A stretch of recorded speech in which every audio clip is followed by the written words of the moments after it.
Casey Concepcion, kinasal na sa boyfriend na si Steve Michael Wotrick. Tunay na kahit anong hindi pagkakaintindihan ni na Sharon Cuneta at Casey Concepcion ay hindi pa rin matiis ng ina ang anak. Dahil nito lang nagdaang araw, ikinasal na umano si Casey Concepcion sa boyfriend nitong si Steve Michael Wotrick.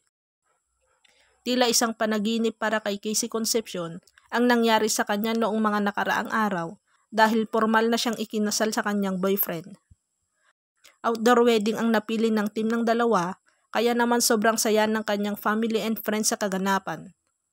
Samantalang nagpost naman ng kanyang makeup artist ng isang litrato ni Casey Concepcion habang siya ay inaayusan.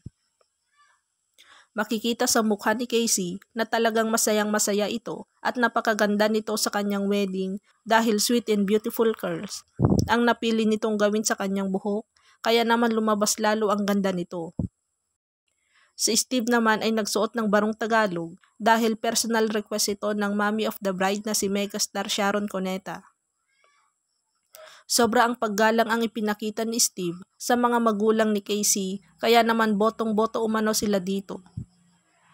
Ganon din si Gabby Concepcion na nakasuot din ng barong Tagalog at mangiyak-iyak ito habang hinahatid si Casey sa altar, at ganon din si megastar Sharon Cuneta dahil sa wakas umano ay nakatagpo na ito ng lalaking nagmamahal sa kanya ng buong buo.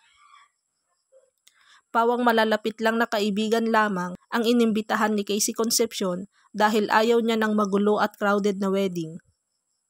Excited na rin umano si megastar Sharon Cuneta at Gabby Concepcion na magkaroon ng apo kay Casey dahil sa ngayon umano ay 3 months pregnant actress na si Casey Concepcion.